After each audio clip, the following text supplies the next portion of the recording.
We're going to continue our discussion of exponential functions. In this lecture, we're going to look at equations that involve exponential expressions, and we're also going to do some examples of exponential models, and in particular, we're going to look at compound interest. Here's an example of an equation that involves exponential expressions. We have the equation 5 to the 3x minus 6 equals 5 to the x plus 8. We haven't encountered any equations like this before, and it might be a little bit confusing. How are we going to solve this if the variable is trapped in the exponent?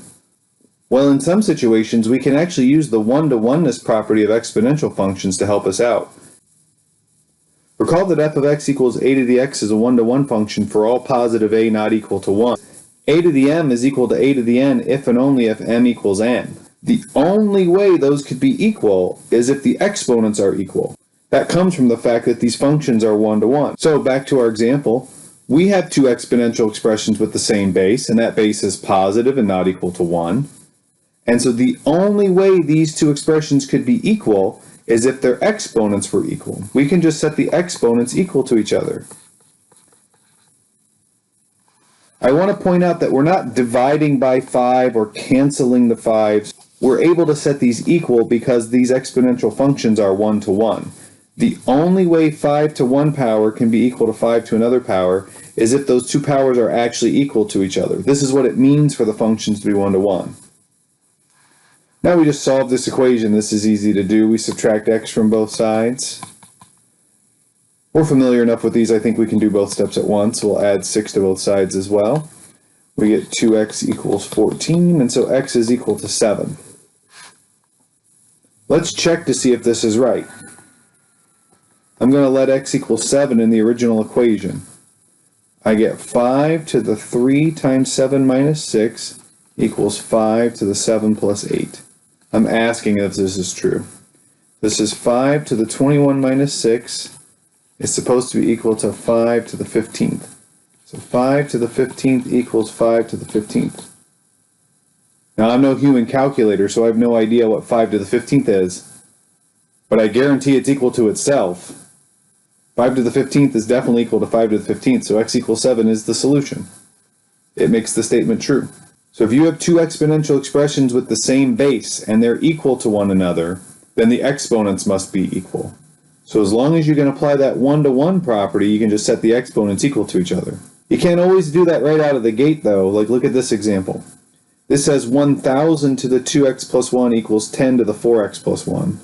I can't just set 2x plus 1 equal to 4x plus 1 because the bases aren't the same. The one-to-oneness property that we're using requires that we have the same base on both sides. But this is a special case because we can write 1000 as an expression with base 10. 1000 happens to be 10 cubed, and so I'm going to rewrite the left side as 10 cubed to the 2x plus 1. Now I still can't set 2x plus 1 equal to 4x plus 1 because the base on the left side is 10 cubed, not 10. But here's where the properties of exponents come in to save us. Remember that when you raise a power to a power, you multiply the exponents. That's one of our laws of exponents. And so here I can multiply the exponents. It's a distributive step. And it doesn't matter whether we distribute right now or later, I'm going to distribute immediately. This is 10 to the 6x plus 3 equals 10 to the 4x plus 1. And now, because the two bases are the same, I can set the exponents equal to each other. This comes from the fact that exponential functions are one-to-one. Now I subtract 4x from both sides, and let's just subtract the 3 at the same time. We get 2x equals negative 2, so x equals negative 1. Again, let's check this one. If I let x equal negative 1 in the original equation, I get 1000 to the 2 times negative 1 plus 1, and that's supposed to be equal to 10 to the 4 times negative 1 plus 1. So this is 10,000 to the negative 1, and that's supposed to be equal to 10 to the negative 3. 1000 to the negative 1 means 1 over 1000. 10 to the negative 3 means 1 over 10 cubed, but 10 cubed is 1000. So yeah, these are the same. So this really is the solution. Now I can tell what some of you are probably thinking, which is, well, what if it's not obvious how to write both sides with the same base? That's something we'll tackle later using logarithms. We're not ready for that yet. So all of the examples in this video will be able to rewrite both sides with the same base pretty easily. This example says 4 to the 5x minus 12 equals 2 to the x squared power. I want you to pause the video and tackle the first couple steps for me. I want you to write both sides with the same base. 4 can be written as 2 squared. So I'm going to write this as 2 squared to the 5x minus 12. I'm not going to do anything to the right side because it has a base of 2. Now the left side still technically has base 4 because 2 squared is 4. How am I going to rewrite this so that it has base 2? I'm going to use that power to a power rule. This is 2 to the 2 times 5x minus 12. That's supposed to be equal to 2 to the x squared. Distributing, we get 2 to the 10x minus 24 equals 2 to the x squared.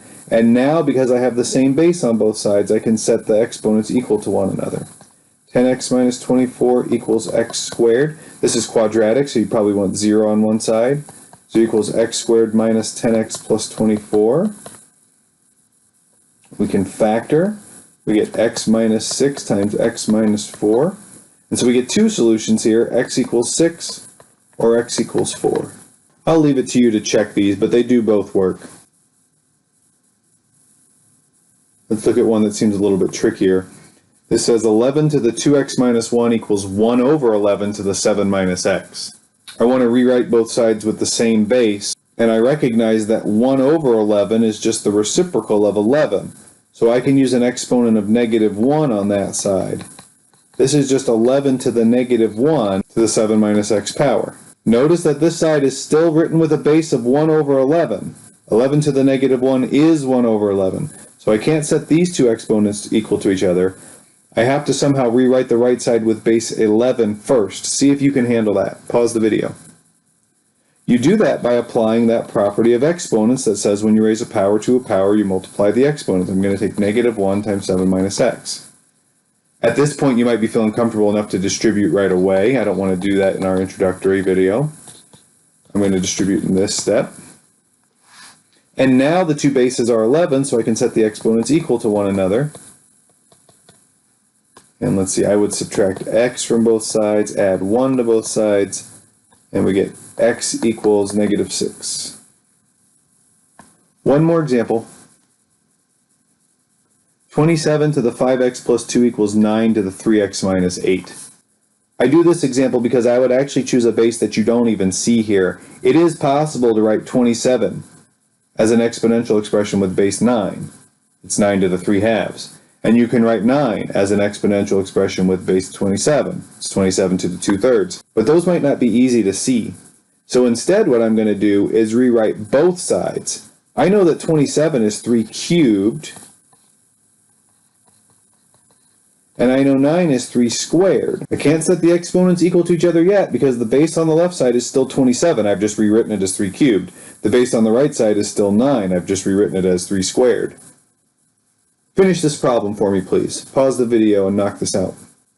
We again multiply the exponents together, and this time you might be comfortable distributing right away. I'm still going to wait. So this is 3 to the 3 times 5x plus 2 equals 3 to the 2 times 3x minus 8.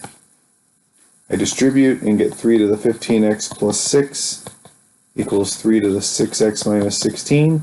And now I can set the exponents equal to one another. 15x plus 6 equals 6x minus 16. I subtract 6x from both sides. I subtract 6 from both sides. I get 9x equals negative 22. And so x equals negative 22 over 9. So again, the strategy of these kinds of equations is to try to rewrite both sides with the same base so that we can take advantage of the one-to-one property of these exponential functions. Sometimes that's a little bit harder to do, like in this last example, and sometimes it's really hard to do because there's no obvious link between the two bases. We will learn another technique that will cover those cases as well. We just have to learn logarithms first. For now, let's switch gears and talk about some exponential models. An exponential model is an equation that's used to model some situation. Like here's an example. Under certain conditions, a population of bacteria doubles every 3 hours. Suppose that for a specific culture, the number of bacteria f of x is modeled by the function f of x equals 100 times 2 to the x over 3 power, where X is the number of hours that have passed. Find the number of bacteria initially present and the number of bacteria after 9 hours. This is an example of an exponential model. It's a function that uses an exponential expression in order to model a specific situation. We're asked to use that model to figure out how many bacteria were initially present and to predict the number of bacteria after 9 hours. Let me copy the function onto another slide here. The first thing we're asked to find is the number of bacteria initially present. Well, initially time would be 0. So we're evaluating f of 0, which is 100 times 2 to the 0 over 3 power. Well, 0 over 3 is 0, so this is 100 times 2 to the 0. And remember that any non-zero base to the 0 power is 1, so this is 100 times 1, which is 100. So initially there were 100 bacteria in the culture. The second part of the problem is to figure out how many bacteria would be there after 9 hours. Now that we know how many they started with, we don't actually have to use the function to get this. We can just go back and reread the problem. It says the population of bacteria doubles every 3 hours. So after the first 3 hours, the population would double to 200. Then another 3 hours passes, that would double again to 400. And then after another 3 hours, for a total of 9 hours, we've reached 800. So we know the answer is going to be 800, but let's get that from the model. So after 9 hours, we would let x equal 9. So I plug 9 into the function, and I get 100 times 2 to the 9 over 3 power. Well, 9 over 3 is 3, so this is 100 times 2 cubed, and 2 cubed is 8, so it's 100 times 8. And there's that 800 that we predicted. The model seems to be working. Another scenario that uses an exponential model is when we compound interest. Compound interest indicates a scenario where you're earning interest on your interest or paying interest on your interest. If a sum of money P is invested at interest rate R compounded n times per year, then the balance A after t years is given by the formula A equals P times the quantity 1 plus R over n, all raised to the nt power. So the A here is the ending balance, what we sometimes call the amount, that's why it's called A. P is the amount of money that you start with. We use the letter P to stand for the principal.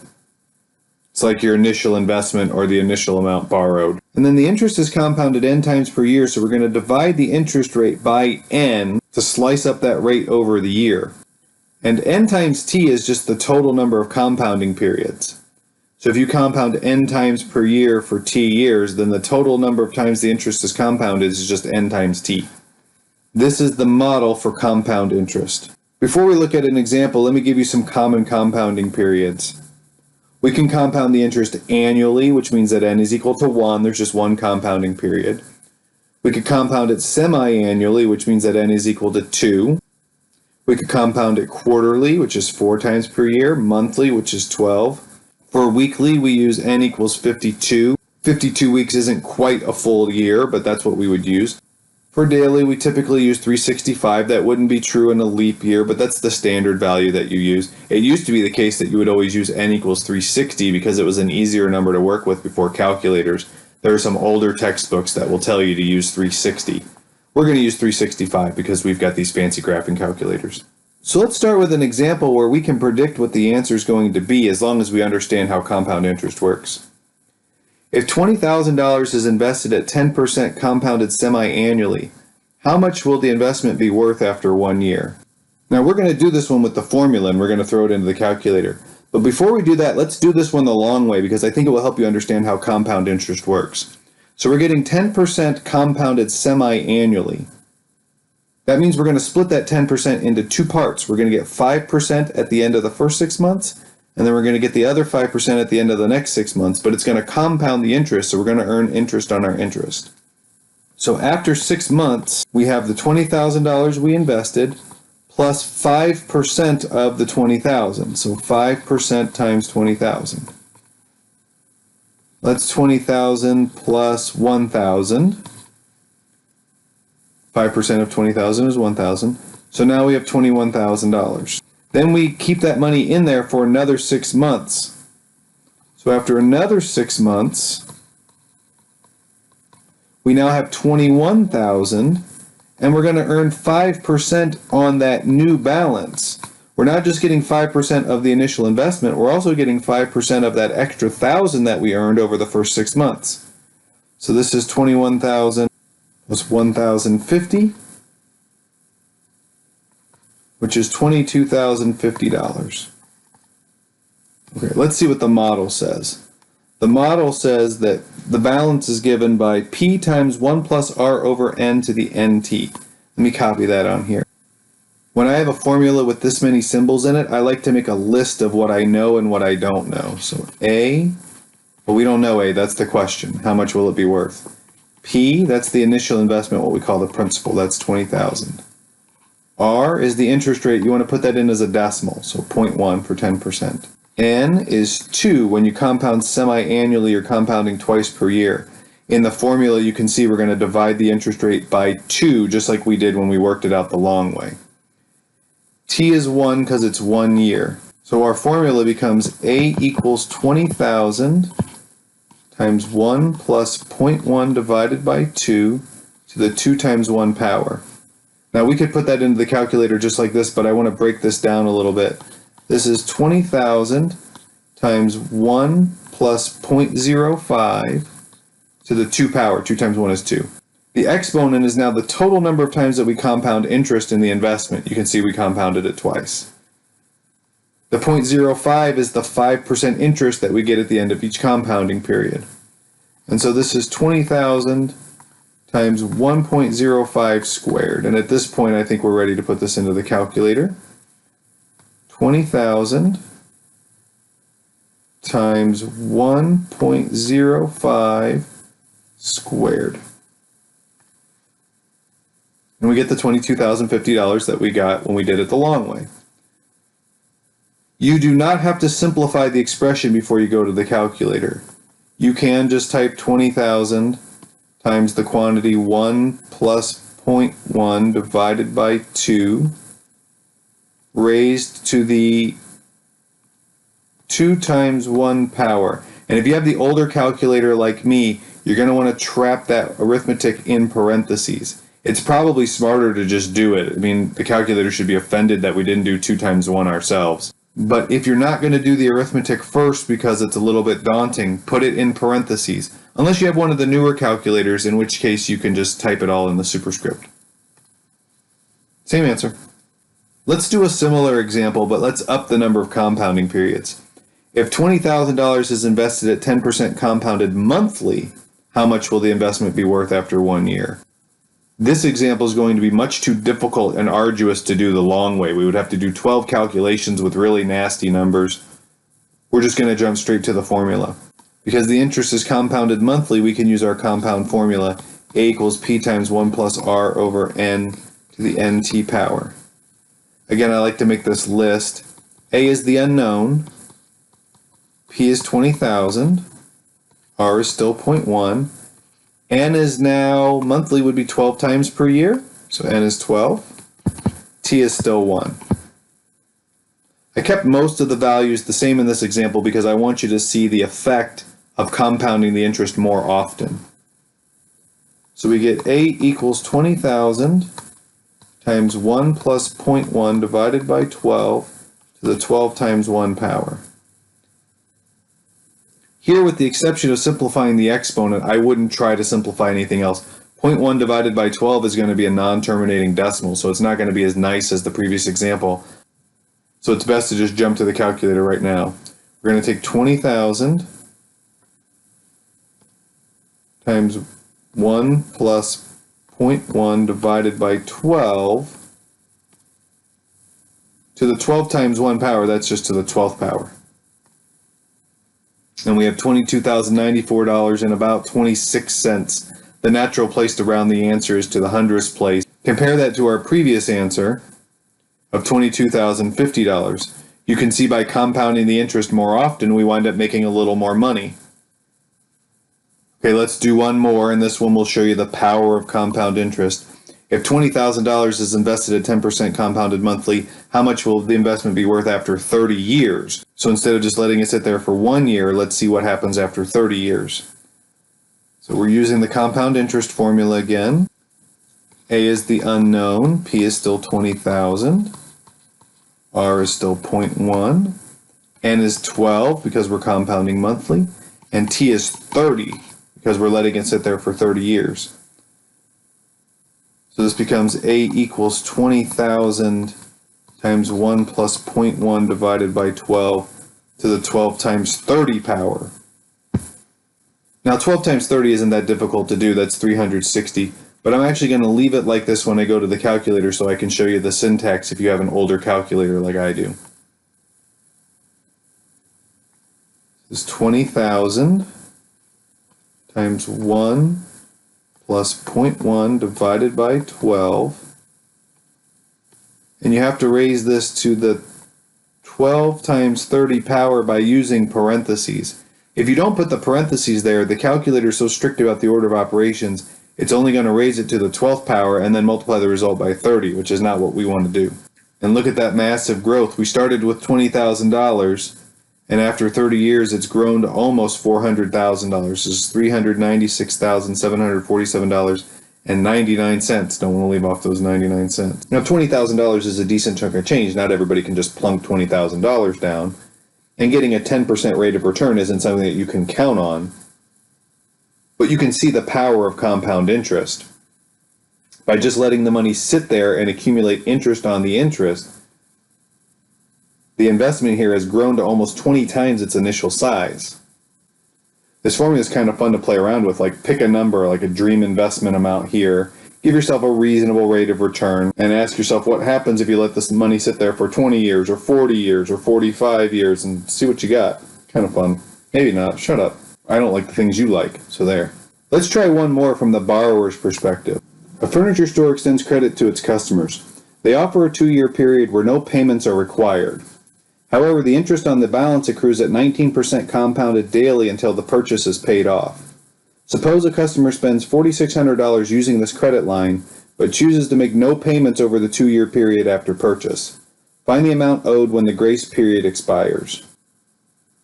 You've probably seen ads for stores like this that will extend you a line of credit and say you don't have to make any payments and you won't be charged any interest over a certain time period. Here, that period is 2 years. However, when that time period is up, you're on the hook for all of that interest.